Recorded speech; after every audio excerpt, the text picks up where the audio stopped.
Good morning friend. आज हम लोग जो है धार्मिक आंदोलन के बारे में चर्चा करेंगे। तो धार्मिक आंदोलन जो है छठी शताब्दी ईसा पूर्व में भारत में धार्मिक आंदोलन का प्रभाव देखने को मिला और लोगों को विचार में धार्मिक परिवर्तन देखने को मिलता है।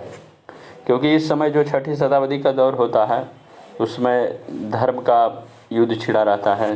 कोई इसके कारण से वहाँ पे छठी शताब्दी में जो धार्मिक आंदोलन का शुरुआत होता है और इसी वक्त जो है धार्मिक आंदोलन के समय ही बौद्ध धर्म और जैन धर्म का उदय होता है। जिसमें बौद्ध धर्म का जो उदय में जो महत्वपूर्ण भूमिका निभाते हैं वो बौद्ध धर्म जो है महात्मा बुद्ध, गौतम बुद्ध जिनको बोलते हैं, और जैन धर्म के जो उदय में जो महत्वपूर्ण भूमिका निभाता है जिनका नाम बहुत चर्चित है, जिनका नाम महावीर है। तो आज हम लोग बौद्ध धर्म के बारे में जानेंगे और अगले दिन है जो जैन धर्म के बारे में चर्चा करेंगे। तो आज पहले बौद्ध धर्म के बारे में हम लोग जान लेते हैं। तो बौद्ध धर्म का जो है संस्थापक गौतम बुद्ध, और इसे एशिया का ज्योतिपुंज भी कहा जाता है। तो गौतम बुद्ध को एशिया का ज्योतिपुंज भी कहा जाता है और बौद्ध धर्म के संस्थापक भी गौतम बुद्ध ही थे। गौतम बुद्ध का जो जन्म होता है 1563 ईस्वी पूर्व में कपिलवस्तु के लुम्बिनी नामक स्थान पर जो नेपाल में स्थित है। तो उनका जन्म 563 ईस्वी पूर्व में कपिलवस्तु लुम्बिनी नामक स्थान पर हुआ था और उनके पिता का नाम जो था सुदोधन और माता का नाम माया देवी था। तो गौतम बुद्ध का पिता का नाम सुदोधन और माता का नाम माया देवी था। इनकी जो माता की मृत्यु जो है इनके जन्म के 7वें दिन हो जाता है। तो इनका जन्म छठिहाल यानी 7वें दिन, जब इनका जन्म के 7वें दिन बाद इनकी माता जो माया देवी रहती है उनका मृत्यु हो जाता है।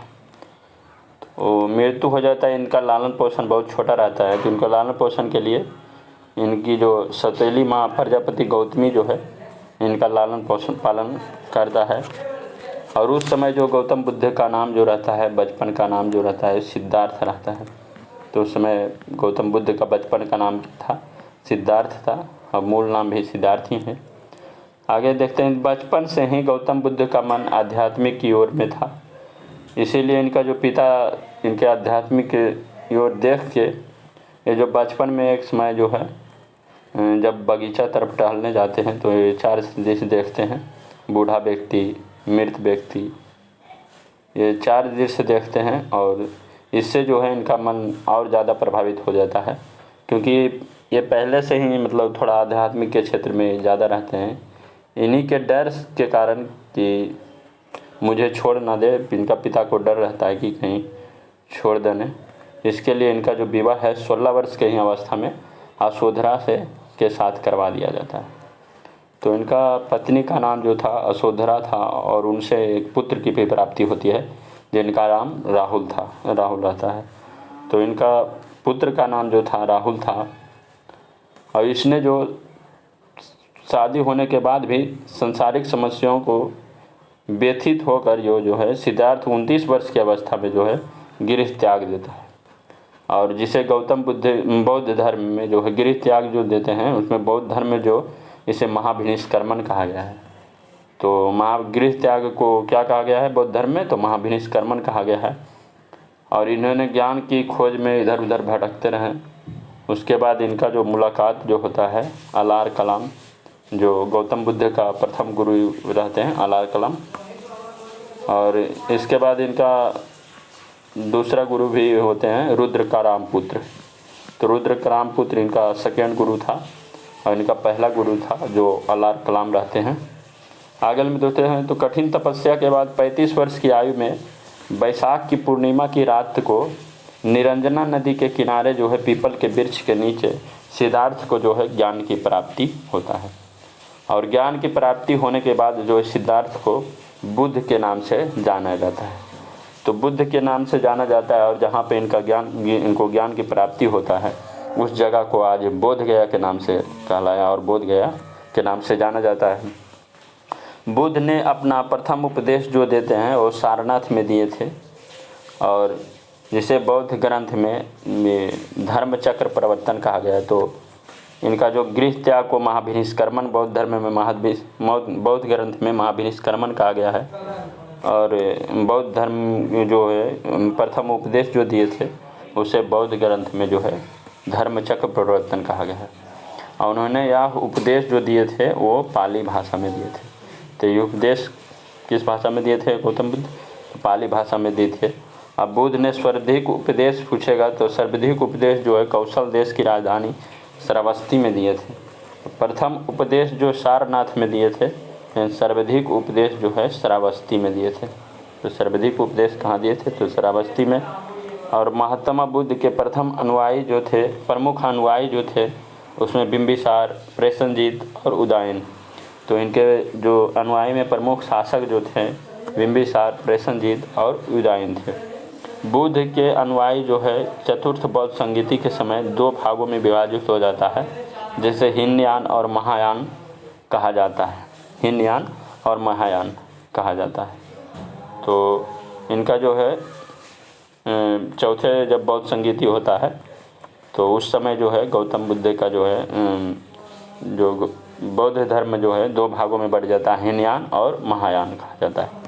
और इनका जो है बुद्ध की अनुयायी दो भागों में विभाजित थे। उसमें जो एक था जो कि संन्यास ग्रहण कर लेना और दूसरा जो है गृहस्थ जीवन व्यतीत करके हुए बौद्ध धर्म को अपनाना। तो जो संन्यास ग्रहण कर लेता था, जो बौद्ध धर्म का प्रचार करने के लिए संन्यास ग्रहण करता था, उसे भिक्षुक कहा गया है। और जो गृहस्थ जीवन व्यतीत करके जो बौद्ध धर्म को अपनाता था उसे उपासक कहा जाता था। आगे देखते हैं, बौद्ध धर्म संघ के में सम्मिलित होने के लिए जो न्यूनतम आयु सीमा था वो 15 वर्ष थी। तो बौद्ध धर्म में सम्मिलित होने के लिए न्यूनतम आयु सीमा जो थी 15 वर्ष थी।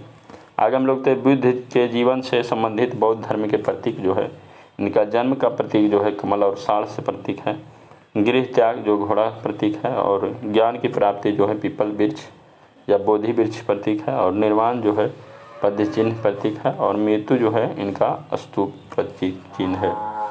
आगे हम लोग देखते हैं तो इनका 80 वर्ष की अवस्था में जो 483 ईसा पूर्व में कुशीनगर में बुद्ध का मृत्यु हो जाता है, जिसे बौद्ध धर्म में महापरिनिर्वाण कहा गया है। तो बौद्ध धर्म में जो है इसे महापरिनिर्वाण कहा गया है। आगे देखते हैं तो निधन के पश्चात बुद्ध की अस्थि अवशेषों को भारत के 8 जगहों पर स्थापित कर स्तूपों का निर्माण करवाया गया था, जिसमें से सबसे बड़ा स्तूप जो था सांची का स्तूप, और सांची का स्तूप का जो निर्माण करवाया था वे राजा अशोक ने करवाए थे। और बौद्ध धर्म का प्रमुख ग्रंथ जो था वो त्रिपिटक था। और बौद्ध धर्म अपनाने वाली प्रथम महिला जो थी बुद्ध की माँ जो थी, सतीली माँ जो थी प्रजापति गौतमी। बौद्धों का सबसे पवित्र त्यौहार अगर जानेंगे तो बौद्धों का जो सबसे पवित्र त्यौहार था वो बैसाख पूर्णिमा को होता है। आगे हम लोग देखते हैं तो कुछ इनका जो प्रथम बौद्ध संगीति जो हुआ था, यहाँ पे लिख देते हैं। प्रथम बौद्ध संगीति जो हुआ था 483 ईसा पूर्व में हुआ था, राजगिरी में हुआ था। कहाँ हुआ था? राजगिरी में। और उस समय जो राजा था अजातशत्रु, और जो अध्यक्ष जो थे तो अजातशत्रु और अध्यक्ष जो थे महाकश्यप अध्यक्ष था। तो महाकश्यप अध्यक्ष था और 483 में राजगिरी में हुआ था। यही द्वितीय बौद्ध संगीति देखते हैं तो द्वितीय बौद्ध संगीति जो हुआ था 383 ईसा पूर्व में हुआ था। 383 ईसा पूर्व में हुआ था और ये वैशाली में हुआ था। और उस समय सवाकामी जो है वैशाली सवाकामी अध्यक्ष था और कालाशोक वहाँ उस समय का शासक था। तो कालाशोक के समय शासनकाल में जो है दूसरी बौद्ध संगीति हुआ था वैशाली में। और तृतीय बौद्ध संगीति जो हुआ है वह पाटलिपुत्र में हुआ था। और उस समय शासक जो था अजातशत्रु था और मुखलिपुत्र तीस जो इस समय जो अथी था, मतलब तृतीय बौद्ध संगीति जो हुआ था अशोक के शासनकाल में हुआ था। किसके शासनकाल में? अशोक के शासनकाल में हुआ था। मोगलीपुत्र तीस इस समय का जो अध्यक्ष था। और चतुर्थ बौद्ध संगीति हुआ था ईस्वी प्रथम शताब्दी में कुंडनवन कश्मीर में हुआ था और कनिष्ठ के शासनकाल में, कुषाण शासक जो कनिष्ठ के शासनकाल में हुआ था। और इसी समय जो है बौद्ध धर्म जो है दो भागों में बढ़ जाता है, जिसमें हीनयान और महायान के नाम से जाना जाता है। तो आइए हम लोग कुछ प्रीवियस ईयर जो क्वेश्चन पूछे हैं उसके बारे में चर्चा कर लेते हैं। तो पहले है, सांची का स्तूप का निर्माण किसने किया था? तो सांची का स्तूप का निर्माण जो है किसने किया था? अशोक। और भारत में जो 8 स्तूप का निर्माण किया गया है उसमें सांची का स्तूप जो सबसे बड़ा स्तूप है। आगे देखते हैं, तो अजंता एवं एलोरा की गुफाएं भारत के किस राज्य में स्थित है? तो अजंता एवं एलोरा की गुफाएं जो भारत के जो है महाराष्ट्र में स्थित है। तो अजंता एवं एलोरा गुफाएं कहाँ स्थित है? तो औरंगाबाद महाराष्ट्र में स्थित है। किन्हें एशिया का प्रकाश भी कहा जाता है? तो एशिया का प्रकाश किसे कहा जाता है? तो गौतम बुद्ध को ही एशिया का प्रकाश कहा जाता है। आगे देखते हैं, गौतम बुद्ध के महापरिनिर्वाण कहाँ हुआ था? तो गौतम बुद्ध का महापरिनिर्वाण यानी मृत्यु कहाँ हुआ था? तो कुशीनगर जो देवरिया जिला में पड़ता है, यूपी में। कहाँ पड़ता है? यूपी में, देवरिया जिला में पड़ता है। आगे देखते हैं, तो सारनाथ स्तंभ का चक्र निम्न में से किसे इंगित करता है? तो सारनाथ का जो चक्र है उसे प्रगति को इंगित करता है। तो क्या आंसर हो जाएगा इसका? प्रगति को इंगित करता है। आगे हम लोग देखते हैं, तो कौन सा स्थान गौतम बुद्ध से संबंधित नहीं है? तो सारनाथ में जो गौतम बुद्ध प्रथम उपदेश दिए थे, और बोध गया जो उनको ज्ञान की प्राप्ति होता है निरंजना नदी के किनारे बोध गया में।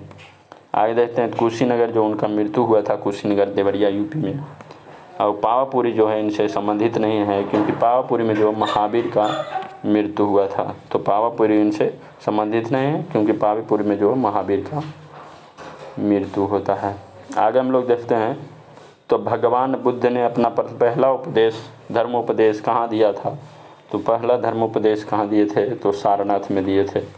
आगे देखते हैं, तो विख्यात बोरोबुदुर बुद्ध मंदिर कहाँ स्थित है? तो बोरोबुदुर बुद्ध मंदिर जो स्थित है वो इंडोनेशिया में स्थित है। इंडोनेशिया में स्थित है। आगे देखते हैं, बुद्ध का जन्म किस जगह पे हुआ था? तो लुम्बिनी एक जगह है, फिर कपिलवस्तु लुम्बिनी में हुआ था जो नेपाल में पड़ता है। तो लुम्बिनी में हुआ था उनका जन्म। आगे हम लोग देखते हैं, तो गौतम बुद्ध का वास्तविक नाम क्या था? तो गौतम बुद्ध का वास्तविक नाम सिद्धार्थ था। त्रिपिटक धर्म ग्रंथ का संबंध किस धर्म से है? तो त्रिपिटक बौद्ध धर्म से संबंधित है। त्रिपिटक धर्म ग्रंथ जो था वो बौद्ध धर्म से संबंधित है। आगे है, बौद्ध धर्म का संरक्षक कुषाण शासक कौन था? तो कुषाण शासक कनिष्ठ के समय में चतुर्थ बौद्ध संहिता हुआ था। कहाँ पे? कुंडनवन कश्मीर कनिष्ठ के शासनकाल में। तो बौद्ध का धर्म का संरक्षक कौन सा हो जाएगा?